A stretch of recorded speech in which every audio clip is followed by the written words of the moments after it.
Halo semuanya, kembali lagi di video pembelajaran mata kuliah pengantar sains data bersama saya Muhammad Bintang. Yuk belajar.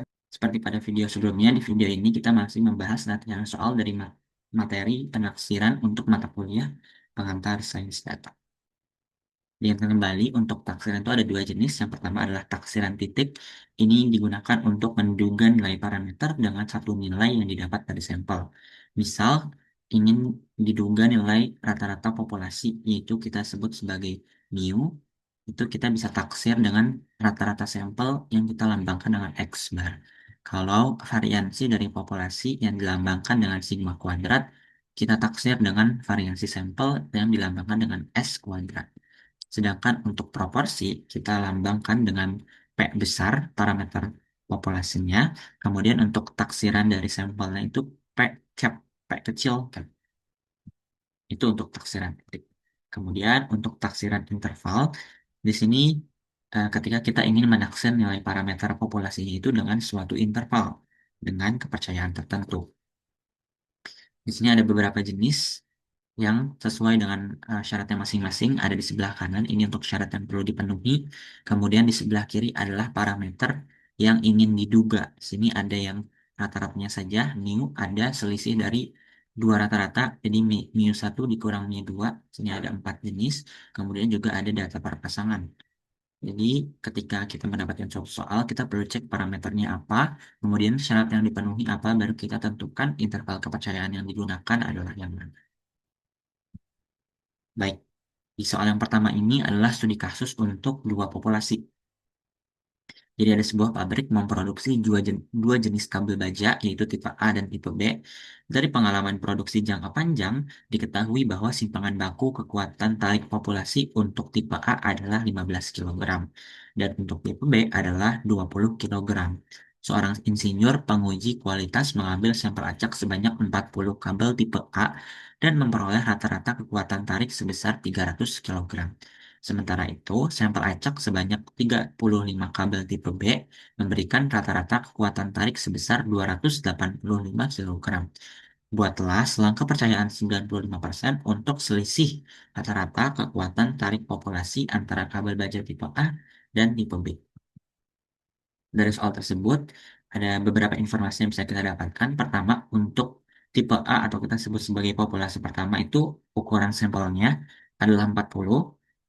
Kemudian rata-ratanya atau X bar satunya itu adalah 300 dan simpangan bakunya atau sigma satunya itu adalah 15. Dan sebaliknya untuk tipe B itu populasi kedua, ukuran sampelnya atau kita sebut sebagai N2 itu sama dengan 35. Kemudian rata-ratanya X bar 2 sama dengan 285 dan simpangan baku dari populasi kedua atau tipe B adalah 20. Kemudian karena selang kepercayaannya adalah 95%, maka taraf signifikansinya atau alfanya itu adalah 0,05. Kemudian yang diminta ditentukan adalah selang kepercayaan 95% untuk mengestimasi selisih rata-rata kekuatan tarik populasi antara kabel baja tipe A dan tipe B. Nah, untuk penyelesaiannya, pertama karena yang ditaksir adalah selisih dua rata-rata, dengan simpangan bakunya itu diketahui ya, di sini ada dua-duanya diketahui, maka selang kepercayaan yang digunakan adalah yang ini. Jadi parameter yang ingin diduganya adalah selisih dari dua rata-rata dan syarat yang dipenuhi adalah sigma 1 dan sigma 2-nya diketahui, maka interval kepercayaannya yang ini, yaitu X bar 1 dikurang X bar 2 dikurang Z alfa per 2 dikali akar dari sigma 1 kuadrat per N 1 ditambah sigma 2 kuadrat per N2. Itu untuk batas bawah dan batas atasnya adalah tanda positif. Tanda negatifnya diganti dengan tanda positif. Nah, yang pertama kita cari adalah eh, karena semua informasinya sudah diketahui kecuali nilai Z alfa per 2-nya, maka tinggal kita mencari nilai Z alfa per 2-nya dari tabel statistik. Yaitu Z alfa per 2 itu sama dengan, karena alfanya tadi 0,05, berarti Z alfa per 2 adalah Z 0,025. Yang dimana dari tabel kita dapat bisa kita cari di sini 0,025, maka kita pilih nilainya adalah minus 1,96. Begitu. Jadi zat alfa per 2-nya sudah diketahui, maka kita bisa menghitung interval kepercayaannya. Pertama kita mulai dari batas bawahnya dulu, di mana batas bawahnya adalah X bar 1 dikurang X bar 2 ditambah Z alfa per 2 dikali akar dari sigma 1 kuadrat per N1 ditambah sigma 2 kuadrat per N2. Karena nilainya semua sudah diketahui, tinggal kita masukkan ke masing-masingnya, yaitu X bar 1 300, X bar 2 285, Z alfa per 2-nya minus 1,96, sigma 1 kuadratnya adalah 15, N 1-nya adalah 40, sigma 2 kuadratnya adalah 20 kuadrat, N2-nya adalah 35. Maka batas bawahnya didapat adalah 6,906. Kemudian untuk batas atasnya tinggal kita ganti tanda positif dengan tanda negatif. Jadinya X bar 1 dikurang X bar 2 dikurang Z alfa per 2 dikali akar dari sigma 1 kuadrat per N1 ditambah sigma 2 kuadrat per N2. Nilainya masih sama, tinggal kita masukkan dan didapat batas atasnya adalah 23,094. Maka kesimpulannya dengan tingkat kepercayaan 95%, kita yakin bahwa selisih rata-rata kekuatan tarik populasi antara kabel baja tipe A dan tipe B berada pada interval 6,906 kg hingga 23,094 kg.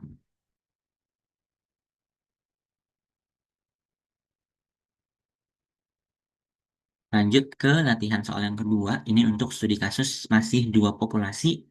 Jadi soalnya diberikan, Dinas Pendidikan suatu kota ingin membandingkan efektivitas dua metode pembelajaran matematika yang diterapkan pada siswa sekolah menengah. Metode satu diterapkan pada sampel acak sebanyak 50 siswa dan menghasilkan nilai rata-rata ujian 82 dengan simpangan baku sampelnya itu adalah 8. Sedangkan untuk metode 2 diambil sampel acak berukuran 60 siswa menghasilkan rata-rata 78 dengan simpangan baku sampelnya itu adalah 7. Karena ukuran sampelnya cukup besar, asumsikan distribusi sampelnya itu mendekati normal.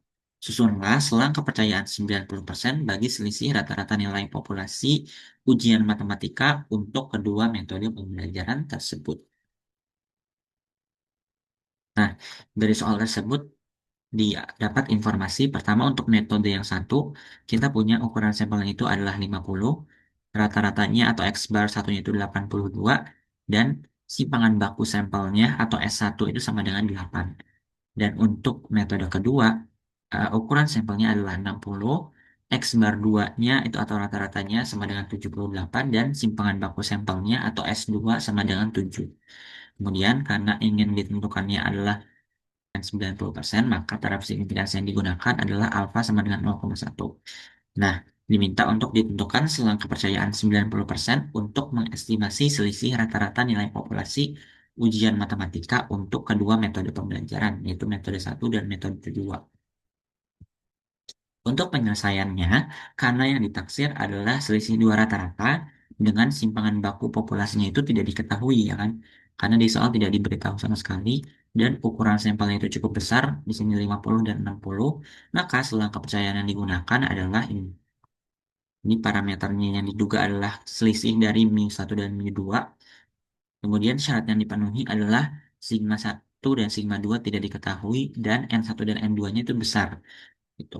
Maka si interval kepercayaan digunakan adalah ini, yaitu X bar 1 dikurang X bar 2 dikurang Z alfa per 2 dikali akar dari S1 kuadrat per N1 ditambah S2 kuadrat per N2.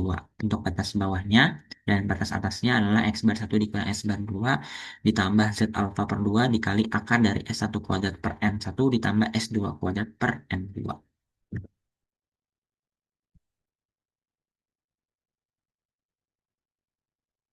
Kemudian, karena informasi yang belum kita dapat adalah nilai dari Z alfa per 2, maka kita perlu tentukan dulu melalui tabel statistik. Tadi alfanya sudah didapat adalah 0,1, maka Z alfa per 2 adalah Z 0,05. Dari tabel statistik, kita bisa lihat 0,05 itu ada di antara dua titik ini. Kita bisa ambil tengah-tengahnya, jadi nilai yang didapat adalah minus 1,645. Gitu.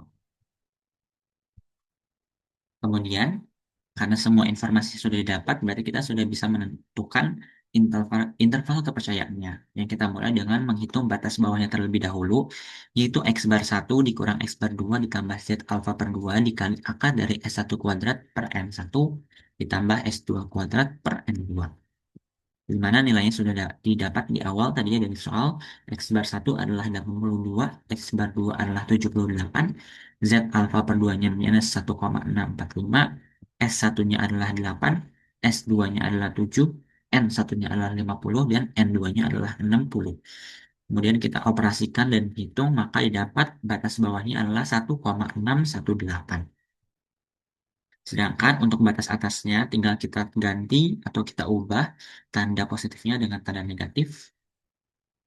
Jadinya X bar 1 dikurang X bar 2 dikurang Z alfa per 2 dikali akar dari S1 kuadrat per N1 ditambah S2 kuadrat per N2. Dengan nilai-nilai yang sama tinggal kita masukkan, didapat batas atasnya adalah 6,382. Maka untuk kesimpulannya, dengan tingkat kepercayaan 90%, kita yakin bahwa selisih rata-rata nilai siswa yang menggunakan metode 1 dan metode 2 berada pada rentang antara 1,618 hingga 6,382. Baik, cukup sekian untuk video kali ini. Sampai ketemu di video selanjutnya.